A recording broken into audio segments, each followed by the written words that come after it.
Hello, welcome back. Right, you remember last time we talked about the wiring loom? Well, this week we're going to do the interior trim on the car. As you'll see, old seat, new seat, and we've got a complete full interior trim to fit, which we're going to run you through now.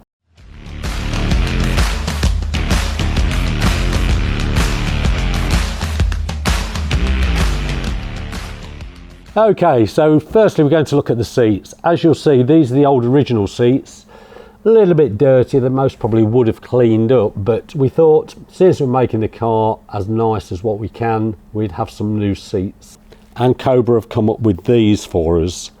We've got the right shade of vinyl for the outside, but we couldn't find a matching tweed to go in the centre. So we searched and searched and searched, and eventually we found somebody that came up with this tweed, which we sent over to Cobra, and they've actually built the seats specifically for us with our material in the centre and their stock vinyl on the outside. Come out really, really well. We've also had them to make the rear seat squab and the rear upright part of the seat in the same material. These are the Cobra Classic seats, handmade at Cobra. They're a steel frame with lots of padding in the supportive areas, and you'll see from the clips of the videos that Cobra have sent us how they've actually been made. Very high quality, very nice seats.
Okay, we're now inside the car, and you'll notice that we've made a start on the interior trim. We've actually put the carpet on the inner wheel arch. We've got it in and up behind the pedals. We've also got the dash cards in the new material, and Sam has actually cut a piece of the tweed material to fit on the shelf here. Yeah, it looks really good. It's coming on really well. We're not going to replace the rear door cards because they're in really good condition, but the new ones just looked a little bit tatty, so we've had Newton Commercials make us some new ones for the front. Okay, so the dashboard, obviously we've got a new Speedo binnacle here. It's a black steel one and then powder coated black. We've actually picked this up from a good friend of ours over in France, Dash Automotive. And then we've put the race deck, rev counter, oil pressure and water temperature gauges in there. Watch the rev counter, and that's ready to start.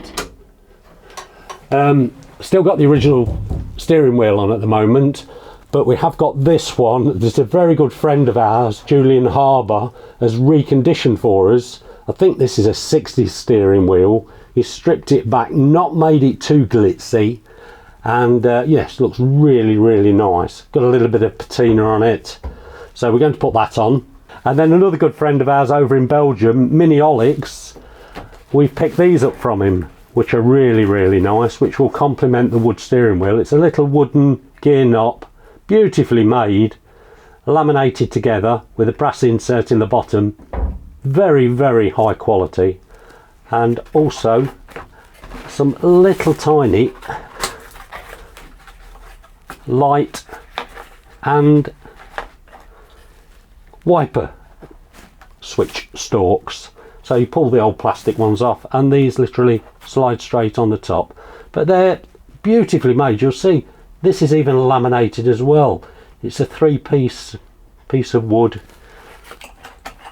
and again with this one you can see the actual colour difference on the lamination through the centre. Very, very nice. So what we'll do then is, now we're going to get Sam to come down and he's going to show you how we're going to put the front carpet in, and we'll move on from there.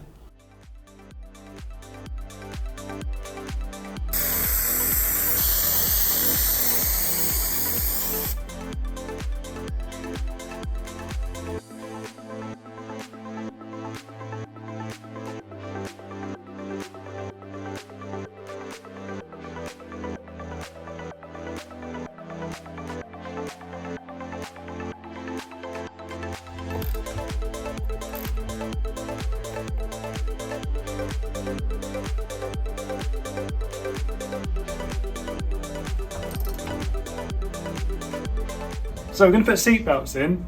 These are static, brand new seat belts from Mini Spares. We decided not to go with the inertia reel because there's not really enough space down here. The originals were past it for safety.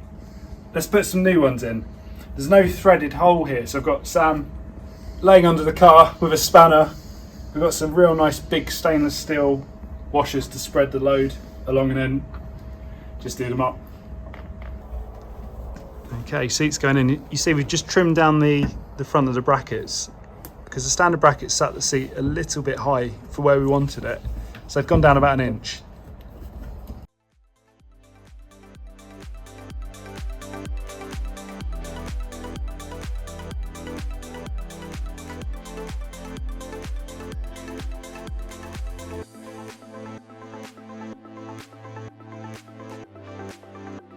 Okay, and then the final door card going in. These are really tricky because it's quite a tight gap that you have to slide it behind the door bin. So we have done this earlier and it was a bit of a struggle because the material on these are Newton commercial door cards. They're really good quality, but they're a bit chunkier than the ones that we took out. So you just take your time basically.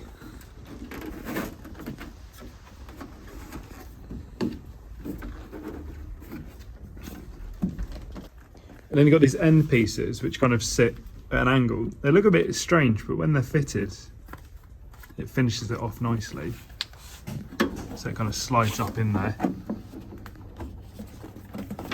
And then pushes, it doesn't go 90 degrees, it just kind of sits in there and pushes against the door card. Just needs a bit of pushing, something like that. And then we've got like a little cardboard liner that goes in the bottom.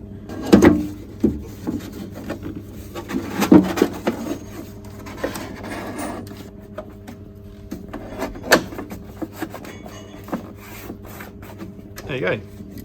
Basic, isn't it? But looks really good. So on the rear seat cushion, we found the Mark 1 rear seat back is really floppy because there's no wire frame in it. So using these new covers from Cobra and a later type, I think it's from a 90s Mini, a later type seat frame, we've recovered that back section. It's a bit creased in places, but I think it will look quite good once it's all been in there for a while and pulled a bit taut.